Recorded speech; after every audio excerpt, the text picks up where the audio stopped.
E vamos receber neste episódio, aqui no Estúdio Decola, um camisa 10 que fez história em um clube ao tirá-lo de um jejum de 21 anos sem título. Estou falando do Botafogo. Uma satisfação muito grande recebê-lo, Paulinho Criciúma. Faz exatamente 35 anos daquela conquista.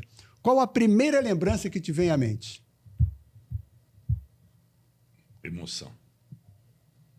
Obrigado por estar aqui, pelo convite do Boccagi. Carlos, muito legal, parabéns pelo programa. E você conseguiu me fazer participar de um podcast, que é a primeira vez que eu faço. Também para a gente é uma emoção.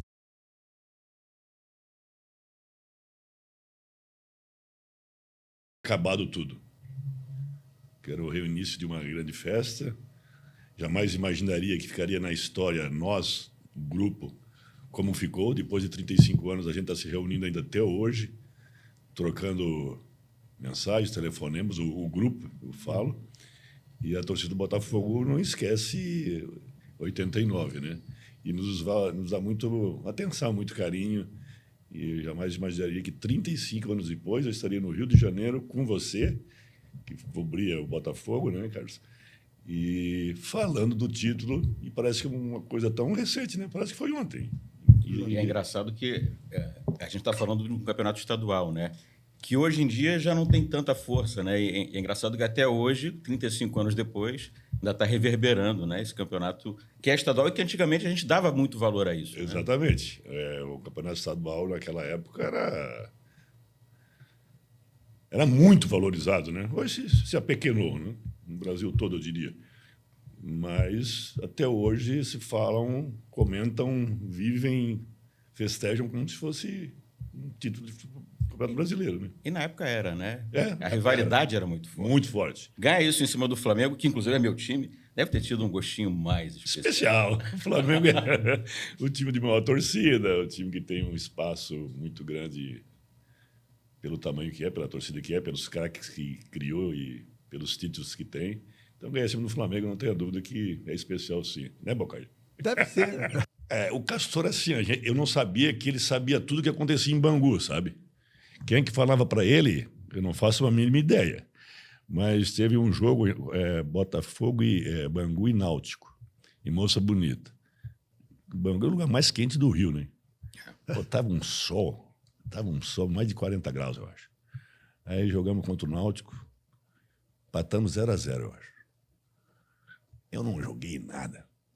E o cabeça de área do Náutico, eu acho que foi o melhor jogador em campo. E eu tinha a obrigação ali, a função de fazer uma sombra em cima do cabeça de área. Aí nos reuniu, numa salinha pequena que ele reunia lá, e deu uma dura em todo mundo. E eu ficava sempre na última cadeira. Eu gosto sempre de ficar lá no fundo. Fiquei lá no fundo, na última cadeira, encostado assim. E você, Criciúma, para de sair com aquela que você está saindo aí, que eu estou sabendo, que esse negócio não tem fundo. Porque ontem tu não jogou. Tu estava morto em campo. Para todo mundo eu para trás assim, começaram a rir, né, cara? Começaram a rir, eu só baixei a cabeça assim. Eu estava saindo com uma pessoa e ele sabia, eu pensei que talvez ninguém soubesse, né? Não, ele sabia. Ele sabia que... Então... E acabou ali o relacionamento. Acabou. E aí... Então, ele dava dura assim no meio de todo mundo, né? Falava o nome, citava o nome e você sentia a pressão que, bom, ele está sabendo de tudo e está cobrando e melhora para o próximo jogo, senão não sei o que acontece. O Castor era aquele jeito dele, então todo mundo tinha liberdade. E o Castor tinha muita autoridade sobre o time? Muita. Não, opinião não. Não. Mas dava muita dura, né? É. Jogava mal, na segunda-feira ele chegava lá. Não, geralmente não era na segunda, geralmente era na terça. Jogava mal, ele ia cobrar. Sim, muito. Reunia numa sala. Ele era um investidor, né? Um patrocinador, talvez. Ele era o dono, mecenas, né? E eu nem vou falar que ele era um investidor, porque ele não tinha interesse em vender jogadores, né? Vou comprar para vender. Não é como é hoje, né? Vou comprar para ganhar dinheiro ali na frente. Não, o Castor comprava para fazer o Bangu campeão. Que era o time dele. Que era o time dele. Então... Tinha arma na mesa? Eu já vi. Arma na mesa e já vi várias vezes, né? Porque o Castor andava sempre com seguranças, né? eram policiais e sempre com 2 maletas, né? Cada segurança tinha uma maleta. O que tinha dentro? Uma metralhadora e dinheiro. Então, quando a gente ganhava um jogo, ele já dava dinheiro assim, ele nem contava, né? Ele pegava e dava assim, toma. Então, o Marinho ganhava dinheiro do Caçador, porque o Caçador tinha o Marinho como um filho, né? Então, era privilegiado no bom sentido, né? O Caçador amava o Marinho, então o Marinho... Ganhava o bicho, né? Por fora, não. Dava... Nem era bicho, era mais do que bicho, né? Era gratificação. Toma aí, Marinho, toma aí. Aí dava para o time todos, né? Para o time inteiro. Eu digo, nas duras nunca teve uma arma na mesa. Não, eu vi a arma na mesa lá quando nós estávamos concentrados, a gente começava na sexta-feira, o Caçador chegava lá às vezes, porque sempre andava armado, né? O Caçador sempre andava com revólver na cintura ou na meia. Na meia ele tinha um revólver pequenininho, bem pequeno. Então eu via, assim, em cima da mesa, via a arma, né? Você nem olhava muito para... Tem uma história no Bangu de alguém que estava encostado na trave durante... Marco Antônio. Você estava lá? Não, foi um ano antes de eu chegar. Acho que foi em 83. E eu cheguei em 84. O Marco Antônio estava deitado na trave lá, com o olho fechado assim. O Caçador chegou, viu o Marco Antônio quase que dormindo, deu um tiro no poste. O Marco Antônio saiu numa correria, o pessoal contando. Acorda aí! Essa guinada para o Botafogo, que tinha o Emil também como patrono. Como é que aconteceu isso? Como é que você foi parar no Botafogo? Existe uma história que talvez o Bocais saiba melhor do que eu, porque até hoje eu não sei a verdade mesmo, a verdade até hoje eu não sei. Tem gente que já me falou que tem certeza, porque presenciou conversas, que nós fomos trocados, eu, o Marinho e o Mauro Galvão, por $300 mil. Tem outras pessoas que falaram que não houve dinheiro, que houve apenas pontos de bicho. Pontos de bicho. Tem negociado de pontos de bicho. O Castor pegou do Emil Pinheiro pontos de bicho na Barra, eu acho, ou outro bairro na Zona Oeste. Então, o pessoal fala que isso aí é fato. Agora, não se sabe quantos pontos de bicho, não se sabe se esses $300 mil é verdade ou não, mas tem gente que fala que não teve dólares, foi só negociação de ponto de bicho. Só ponto de bicho. Sim. Que loucura. Que loucura. Eu queria saber quanto você valia, quanto eu valia, quantos pontos de bicho eu valia. E qual o lugar também, né? Qual o lugar também. Valorizado. Até hoje eu não sei. Não sei se o Mauro Galvão tem informações mais precisas, né? Mais precisas que a minha. Vou falar com o Mauro amanhã. Falei com o Mauro ontem, hoje, e vou falar com o Mauro, vou estar com o Mauro amanhã. E vou perguntar para o Mauro, que eu tenho curiosidade para ver, porque eu quero saber se ele sabe. Não, né? E se algum de vocês valeu mais ponto de bicho que o outro. Não, o Mauro deve ter valido mais, porque o Mauro tinha Copa do Mundo, né? Então valia mais ponto de bicho. Pergunta que não quer calar. O Maurício empurrou o Leonardo? Não. O Leonardo foi parar dentro do gol por quê? Porque ele vinha em velocidade, passou direto no tempo de bola e... O Maurício diz que empurrou. O Maurício falou que empurrou. Então empurrou. Se o Maurício falou, né? Então eu não posso falar. Foi uma unha, né? Foi uma unha. Você estava onde no jogo? Atrás. Porque se o Zé Carlos rebate, o Leonardo já estava dentro do gol praticamente, ou bate no poste, ela ia vir em mim, que eu estou logo atrás do Maurício. Então vamos lá, vamos detalhar isso. Você viu o lance? A bola veio da esquerda. Você acompanhou o movimento lance do... total, mas eu não vejo porque o Maurício está na sua frente. Está na minha frente. Então eu não vejo... Eu vejo que a bola vem, estou olhando para a bola e estou olhando o Maurício chegar, né? Então, mas eu não vi nada, só fui ver no outro dia, na televisão, né? E não teve repercussão na época, né? Depois que teve mais repercussão, né? Até hoje. O pessoal fala mais, depois veio o VAR, com a criação do VAR, o pessoal falou, se fosse hoje, não era gol e tal. Então a gente brinca que não empurrou, não empurrou, não. Isso é reclamação de flamenguista. Estou na frente com 2. Naquela hora, aí você já falou do apito, né? Veio o apito e aí terminou o jejum. Deu para comemorar ou o pensamento era esse? Pô, tiramos o peso das costas de todo mundo. Eu pensei isso. Foi mais um alívio? Foi um alívio. Foi um alívio, assim, eu não acredito que eu estou sendo campeão pelo Botafogo depois de 21 anos, que acabou.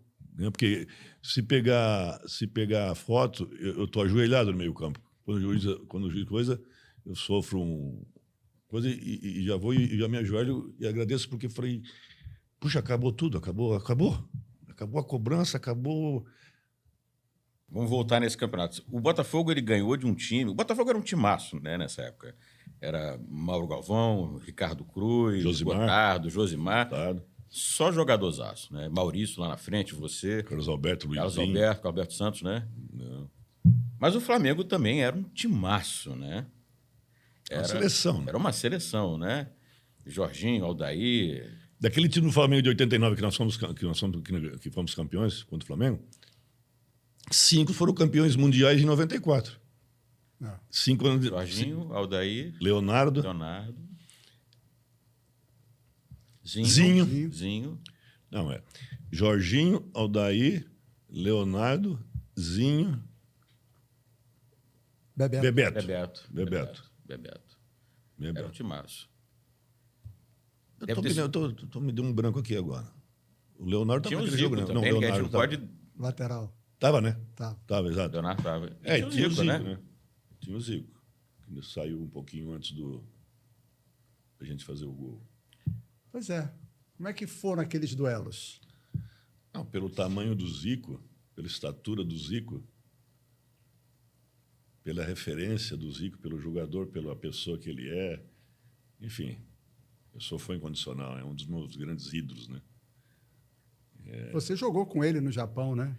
Jogamos um jogo juntos, porque fizeram uma seleção dos estrangeiros que viviam no Japão contra a seleção japonesa. Aí jogamos juntos. Tive o orgulho e o privilégio de jogar junto e dar uma assistência para ele. Ele fez 3 nesse jogo. Então...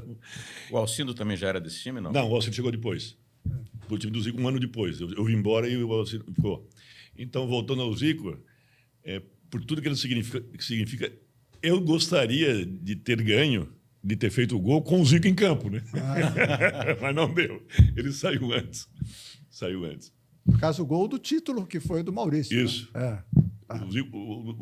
O Zico, eu acho que saiu, sei lá, acho Ele quase fez um gol na de falta, né? E aí logo depois se lesionou. Teve um jogo anterior nesse campeonato que eu lembro. Isso eu lembro mesmo. Eu vivenciei nisso. Eu era moleque, tinha 15 anos, eu acho. Que foi um 3-1 que virou 3-3, com um gol, teve um gol contra do Gonçalves. Né? Eu lembro muito desse jogo. Estava no Maracanã nesse dia. E foi um golaço, né? Foi um golaço. De cobertura. Eu lembro que o Zico falou alguma coisa e desde aquela época eu aprendi. Eu nunca mais fiz nem pelada jogando bola de bobeira. Ele falava... Ele falou alguma coisa para algum repórter que não se atrasa a bola para o goleiro na direção do gol. Vai atrasar, atrasa para o lado. Do lado. E aquilo ficou na minha cabeça, cara. E foi um jogaço. E ademais foi uma bola pelo alto, né? Não foi pelo... por cima, não teve nem como o Zé Carlos... E ali era 3-1, virou 3-2 com esse gol. Ali virou 3-1. Virou 3-2 e aí depois teve o gol do Vitor. O Vitor fez o terceiro, né? Isso. Sim, o terceiro, um golaço. Que eu fiquei gritando pro Vitor o tempo todo, chuta, e o Vitor não chutava, não chutava. Outro. Isso. E aquela classe dele colocou lá. Você fez gol nesse jogo? Não. Foi o Gonçalves contra. O Vitor, não tenho certeza, mas acho que foi um do Maurício, não foi? Eu confesso que eu não sei. Eu acho que foi do Maurício. Josimar, talvez? Não. Quem? Josimar? Não, o Josi não fez. Eu não lembro. Hoje foi do Maurício, eu acho. Agora, eu já conversei com o Espinosa e recentemente até com o Carlos Alberto Santos, e os dois falaram uma coisa que me chamou muita atenção, que os dois foram alertados para não virem para o Botafogo naquela época, nos anos 80, que o Botafogo estava numa situação difícil, o campo de treinamento não era lá muito bom, lá em Marechal Hermes e tal. Isso chegou até você, essa informação? Não. E se chegasse, eu não ia nem dar ouvidos. Sim. Eu ia querer ir para o Botafogo de qualquer jeito, sabe? Tinha o peso dos 21 anos? Tinha porque você era muito cobrado, né? Todos os jogadores, acho que passaram pelo Botafogo nesses 21 anos, acho que eles foram muito cobrados. E jogadores maravilhosos que mereciam ter sido campeões, né? Que tanto talento, Mendonça, foram a Copa do Mundo, Alemão. Mas tinha um peso assim. Quando eu falo, você me perguntou no início do programa, que eu falei que foi o apito final, que ali eu sabia que tinha tirado uma carga, não do meu ombro, o Mauro Galvão tirou do ombro dele, ou cada jogador tirou do seu próprio ombro. Não, eu acho que isso tira uma carga da torcida, que aliviou a torcida de tanto sofrimento por tantos anos. Você acha que naquela época o jogador ele sofria mais pressão da torcida? Porque o treinamento não era nos CTs, né? Hoje em dia os CTs isolam muito, né, essa relação. Não, nós éramos muito cobrados, mas eu acho que hoje com as redes sociais, a liberdade de todas as pessoas ficou muito aberto, né? Você não pode falar nada hoje que o mundo todo sabe. Eu acho que os jogadores com essas redes sociais, eles ficaram muito expostos, né? Então, você sofrer essa pressão de todos os cantos, porque na época era a torcida, de forma geral, comissão técnica, o médico, o presidente, enfim, a imprensa. Você lia jornal? Comprava tudo, lia tudo, fotografia, porque eu gostava de guardar, tenho tudo guardado até hoje.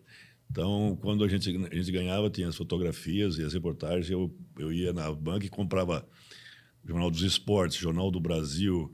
Eu comprava tudo onde tinha fotografia. Eu tinha uma... Provavelmente é um pecado, eu acho, você ser muito vaidoso, né? Mas eu tinha uma vaidade para guardar para mim de recordação, né? Não, isso eu vou guardar. Então. Você já cobrou de algum jornalista uma crítica?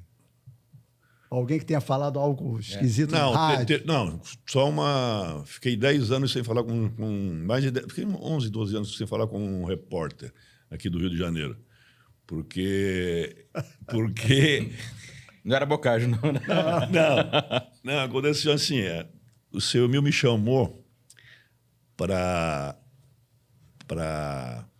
ter uma reunião na casa dele. O seu Emil morava ali na Barra da Tijuca, ali na Avenida, como é que é? Avenida Atlântica, ali. Fernambetiba? Fernambetiba. A Atlântica aqui em Copacabana. Aí eu estava na mesa com ele. O repórter ligou para o seu Emil. Aí o seu Emil pegou o telefone, aquele telefone cheio de tecla, cheio de tecla. Fala, e falou o nome do repórter. Aí ele falou assim, seu Emil, é que o Criciúma deu uma entrevista para mim hoje, está gravada, e ele fez críticas pesadas ao presidente lá, o cara é nosso presidente. Botafogo na época? O Altão lá, bem grisalho, bem alto, grisalho. Mauronei? Não. Mauronei eu acho que veio depois. Não esqueci. Bem alto, grisalho, assim. E ele, Montenegro ou não? Não. Montenegro mais... Daqui a pouco eu me lembro. Ele era muito parecido com aquele antigo ministro do governo militar, do Mário Andreas. Ele tinha uma semelhança com o Mário Andreas. Na minha cabeça, eu achava parecido. O Criciúma deu uma entrevista para mim hoje, está aqui gravada, e ele fez muita crítica ao presidente, e foi crítica pesada. Eu quero perguntar para o senhor se eu devo botar no ar ou não. Por favor. Eita. Aí o senhor me contou, né? Tava na frente. Tinha feito? Não, mas Estava do lado dele. Não, estava assim, ó. O senhor me tinha aquela mesa grandona dele, porque o apartamento dele era muito grande, então a sala era um escritório, mas enorme, né? Aí, assim, eu estava assim, não, como nós estamos assim, a distância era a mesma. Aí o senhor me falou, eu fiquei muito chateado, porque se eu dei a entrevista, é porque suponho que vai colocar no ar, né? Uhum. E aí, chegando no outro dia, eu fui falar com o repórter. Altemar Dutra de Cacilha. Exatamente, Altemar Dutra de Cacilha. Exatamente, que eu fiz crítica grandão, altão. Aí, no outro dia, eu fui falar com o repórter, né? Falei, poxa, eu te dei entrevista, tu gravou, tu ligou pro seu Emil. Eu não fiz isso. Eu estava na frente do seu Emil ontem à noite, tu ligou, era 9h pouca da noite. Aí ele ficou sem graça. Aí eu fiquei 12 anos sem falar com ele. Aí ele foi fazer um jogo em Criciúma. Acho que foi Vasco e Criciúma. Aí eu encontrei com ele num restaurante depois do jogo. Aí nos falamos e tal, tudo bem. Já foi, né? Já foi. E até hoje nos falamos normal. Como é que foi sua vida na Coreia? Muito difícil. Aprendeu coreano? Muita masturbação. E um sonho realizado e inesquecível e contribuiu muito para a minha formação como ser humano. Maravilhoso. Porque estava sozinho, não falava inglês, falava 3, 4, 5 palavras em inglês, não falava coreano. E depois resolvi voltar, fiquei 1 ano, eles vieram atrás para eu ficar mais 1 ano. O Castor falou: Paulinho, é você que sabe, é você que decide. Para mim é bom porque eu vou ganhar dinheiro, ele falou. Mas se você quiser ficar, você fica. Eu falei: não, doutor, eu vou voltar. Aí voltei mais 1 ano. Então, era para ter ficado mais, era para ter ficado 5, 6, 7 anos. Tem histórias que você lembra lá que você passou? Que você ficou muito tempo só lá. Sim. Mas tinham coisas engraçadas, curiosidades que aconteciam? Tinha coisas sinceras, engraçadas. Culturas diferentes? Sim. Eu vi homens, mulher fumar na rua, homens dando tapa na mão da mulher para derrubar o cigarro sem conhecer. Sem conhecer. E a mulher, totalmente submissa, ela não falava, não dava resposta nenhuma, assim, sabe? Jogadores levando, meus colegas, levando tapa na cara, mas tapa dos 2 lados do rosto, não é tapinha, né? É tapa, assim, é de agressão. Por ter jogado mal, por ter feito uma jogada errada, por ter perdido um gol, por não ter marcado um jogador adversário bem. No vestiário eles apanhavam. Só não apanhava eu porque era estrangeiro, né? Então ele respeitava que a outra... Aí não tinha... O jogador apanhava muito. Que isso? Sim, um negócio muito agressivo, assim. Pô, eu me sentia muito mal ver aquilo ali, né? Qualquer um de nós se sentiria mal, né? É engraçado porque, assim, eu tenho muito pelos, assim, né? No peito, e eu andava de camiseta, às vezes a camiseta sem manga. Regata. Aí eu ia no correio colocar a carta, eu ia às vezes em direção à Embaixada do Brasil pegar os jornais, só que o jornal chegava lá 21, 22 dias depois. Pô, eu lia tudo, né? E não tinha notícia nenhuma. Aí onde eu ia, às vezes repartições públicas, a mulheres, homens, sem a mínima maldade. Sem a mínima, eles pegavam o meu pelo na minha mão assim, ficavam passando a mão no meu peito, sabe? Por dentro da camiseta, porque aí o pelo aqui, né? E ficavam... porque eles são glabos, né? Eles não têm pelos. E aí, para eles, tanto pelo assim, né? Então você ficava envergonhado, ficava chateado que mulher fazia isso, mas sem a mínima malícia, né? E no vestiário também, não? Não, no vestiário não, porque já estava acostumado, né? Passei situações delicadas dentro de ônibus, dentro de vestiário, porque na Coreia do Sul, quando você chega na Coreia, a primeira coisa que eles vão descobrir de você e perguntar para você, ou dar uma maneira de saber, é a sua idade. Porque se você for mais novo, eles se tratam com... Você é um serviçal dele. E o vocabulário é diferente. Entendi na Coreia é araseyo, mas araseyo é para quem eu falo, para quem é mais velho que eu. Se for mais novo, eu falo ará. Ará, entendi. Tu não vai falar uma pessoa que tem 1 ano mais velho que você? 1 ano mais velho, tu já não pode falar isso. Tu vai falar araseyo. É respeito. Eu sou mais velho que você. Mas é uma sociedade tão... vive, nasce assim, que jamais o mais novo vai falar ará para o mais velho.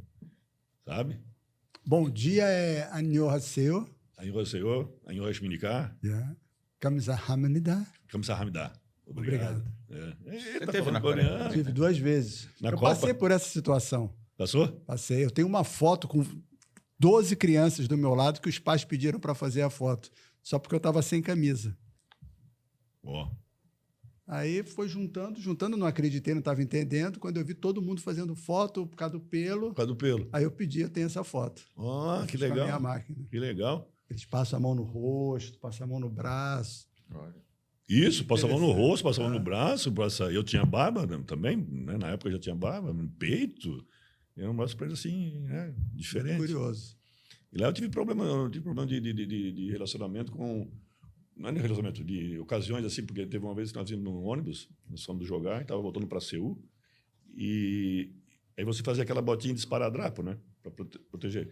Aí eu pedi para um jogador, ele estava com a tesoura, eu pedi para o jogador para quando ele terminasse de cortar dele, passar para mim. Quando ele terminou, deu uma briga dentro do ônibus, o ônibus teve que parar. Quando ele terminou, ele me passou a coisa. E o mais velho queria. E veio pegar de mim. Eu disse, não. Eu tinha falado com ele, Depois, quando acabasse, será eu. Não, mas eu sou mais velho que você. Ele falou. E ele era mais velho que eu. Eu disse, mas não quero saber, agora é minha vez. Não, tu já vive na Coreia, tu já sabe o costume da Coreia. Tu tem que saber que eu sou mais velho e não adianta você pedir para ele. A hora que eu quiser a tesoura, tem que passar para mim. Eu disse não, e aí ele levantou para me agredir, né? Eu chamei um palavrão, ele chamou um palavrão para mim, né? Palavrão em coreano a gente sabe, né? Chipalomá, que é Ezequiel, são tudo palavrões fortes, né? Ele chamou para mim, eu também chamei para ele, ele é mais velho. Aí pô, ele quis me agredir, eu levantei do banco, ele levantou do banco, aí parou o ônibus, aí o treinador vai lá, não sei o que, Rocha, mas tu sabe que aqui é costume. Eu falei, não, mas é questão de vez. Aí depois disso ali, aí eu entendi, né? Falei, deixa. Quem usou a tesoura primeiro? Eu. Não passei. Naquele dia não passei. Depois nunca mais pedi. Comprou uma. Vou comprar uma para não me acontecer. Comprar uma.